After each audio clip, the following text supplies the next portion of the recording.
Character development புத்தகத்தின் தமிழாக்கம். தலைப்பு விசுவாசம். கேள்வி எண் 10. விசுவாசத்தை எளிமையாக அறிக்கையிடுவது அவசியமா? ஆதார வசனம் ரோமர் 10ஆம் அதிகாரம் 10ஆம் வசனம்.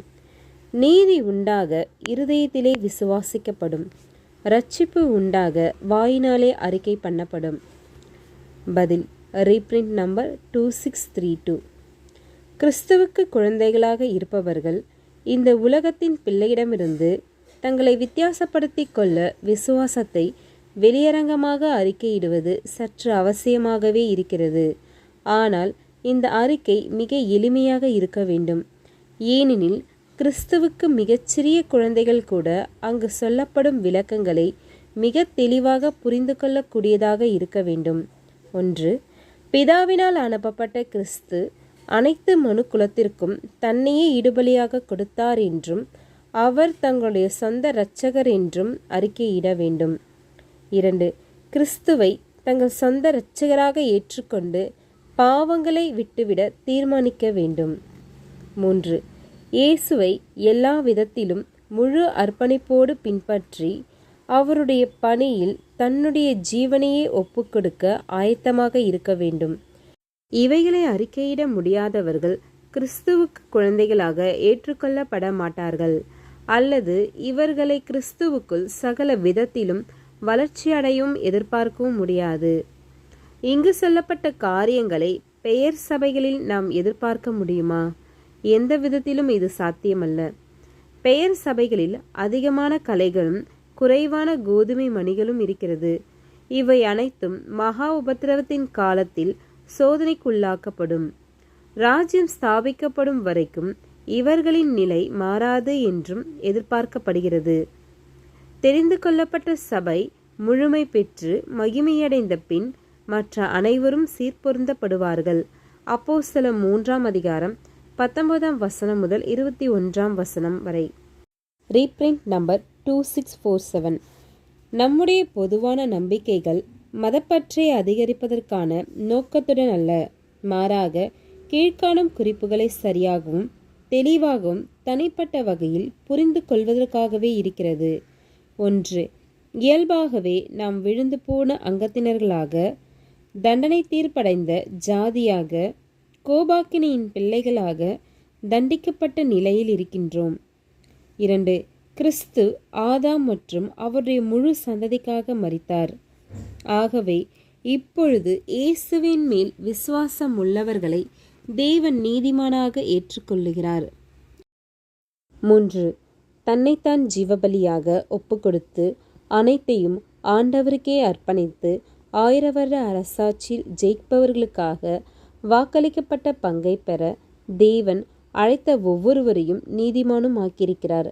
வெளிப்படுத்துதல் 2ஆம் அதிகாரம் 26ஆம் வசனம், 3ஆம் அதிகாரம் 12 மற்றும் 21ஆம் வசனம். Reprint number 3071. எப்படிப்பட்ட செய்திகள் விசுவாசத்தின் செவிகளால் கேட்கப்படும் மற்றும் விசுவாசத்தின் கண்களினால் காணப்படும்?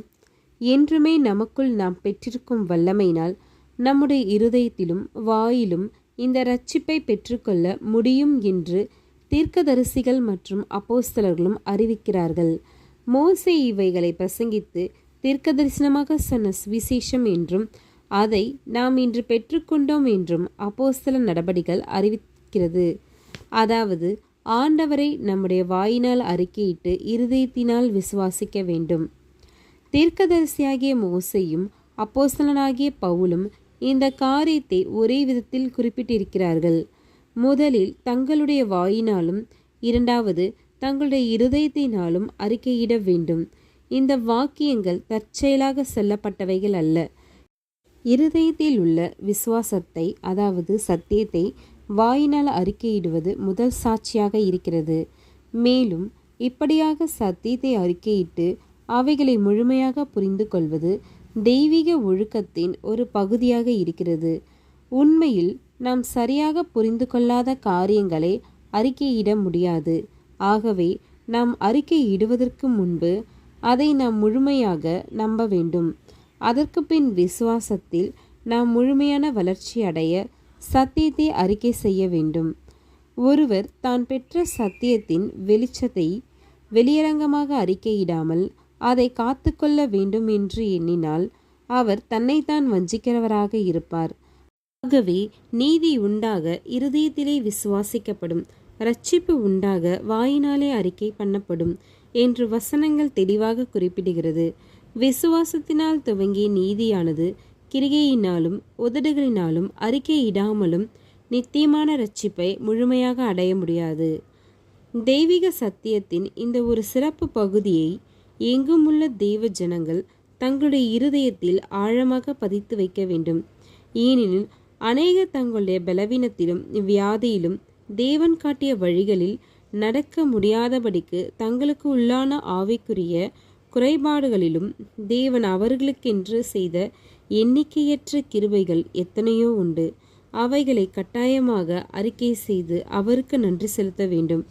ஆகவே நாம் தேவனிடமிருந்து இன்னும் அதிகமான ஆசீர்வாதங்களை பெற்றுக்கொள்ள நாம் முன்பு பெற்ற காரியங்களை அறிக்கையிட வேண்டியவர்களாக இருக்கிறோம்.